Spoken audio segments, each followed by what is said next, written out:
Good evening. Okay, சொல்லுங்களேன். என்ன எதிர்பார்த்து டியா கிளாஸ்ல போட்டீங்க? கொஞ்சம் கிளாஸ்ல கொஞ்சம் ஆனா வாழுத்தனமாலாம் இருந்தா. சின்ன வயசுல இருந்து ரொம்ப பிரில்லியன்ட். ஓகே.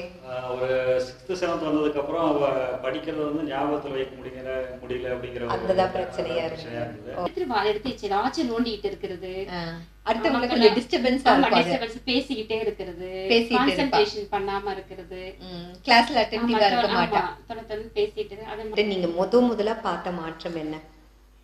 நல்லா கொஞ்சம் குறும்பு பண்ணுவா முதல்ல. ஓகே. அதுக்கப்புறம் சொல்ற பேச்சு கேட்கவே மாட்டா. இப்போ வந்து பரவாயில்ல, சொன்னா உடனே சரிங்கம்மா அப்படின்னு கேட்டுக்கிறா.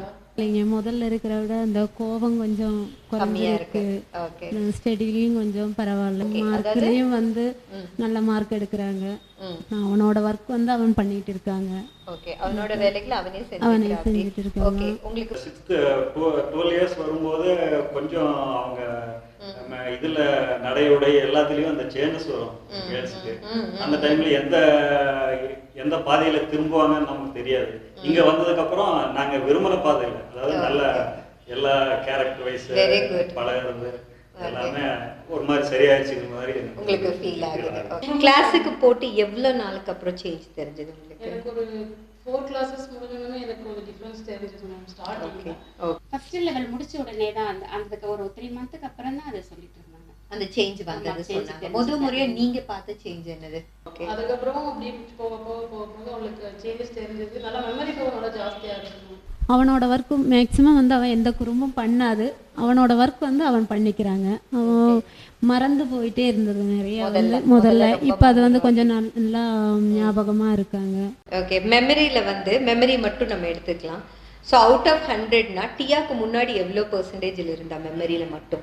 டியாக்கு முன்னாடி கொஞ்சம் கம்மியா தான் இருந்தது. அத எவ்வளோன்னு சொல்லுங்க, மார்க்ல சொல்லுங்க. 100க்கு இவ்வளோ பெர்சன்டேஜ் இருந்தது. 60% மெமரி அவ்வளோதான் இருந்தது. இப்போ டியா கிளாஸுக்கு அப்புறமா அந்த இது வந்து பழக்க வழக்கங்கள் எல்லாம் கரெக்டா இருக்க மாதிரி உங்களுக்கு ஃபீல் ஆகுது. வேற என்ன சேஞ்சஸ் படிப்புல மறுபடியும் இப்போ பரவாயில்லைங்க. மறுபடியும் அந்த அவளை வந்து ஃபீல் பண்ணி நான் படிக்கிறதெல்லாம் ஞாபகம் வச்சுக்க முடியலன்னு எனக்கு நான் லைஃப்ல எந்த அளவுக்கு வருவேன் அப்படிங்கிற சந்தேகம் அவளுக்கே வர நேரத்துல தான் இந்த கிளாஸ் வந்ததுக்கு அப்புறம் இப்போ அவளுக்கே ஒரு கான்ஃபிடன்ஸ் வந்துருச்சு. நம்ம மறுபடியும் ஒரு இன்ஜினியர் டாக்டர் அப்படிங்கிற ஒரு நம்பிக்கை வந்துருக்கு.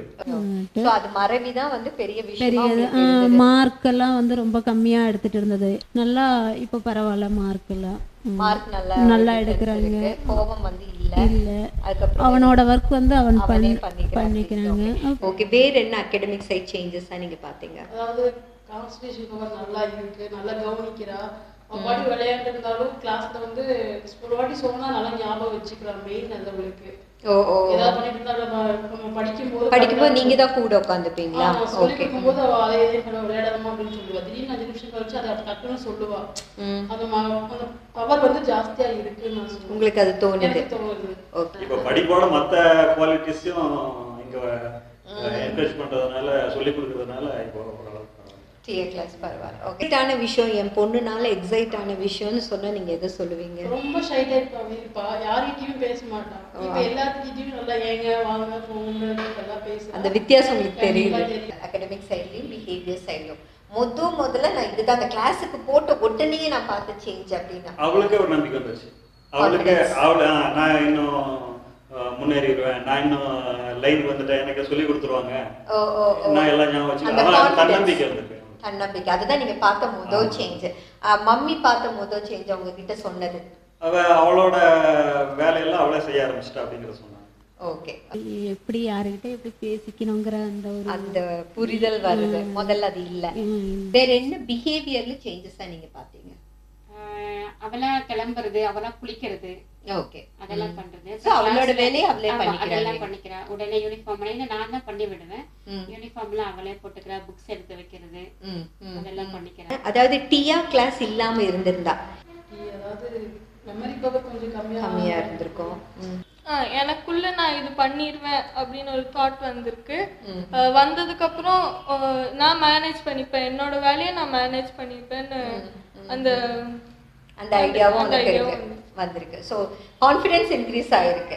ஓகே, டியா மாதிரியான வகுப்புகள் இந்த சமுதாயத்துக்கு தேவைன்னு நினைக்கிறீங்களா? இல்ல, வேணும் தான். அதாவது நமக்கு கடவுள் கொடுத்த மூளையை மேக்சிமம் யூஸ் பண்றதுக்கு இந்த மெத்தடாலஜி யூஸ் ஆகுது. அதுதான் இதோட டியா பிரெயினோட ப்ராஜெக்டோட நோக்கமும்.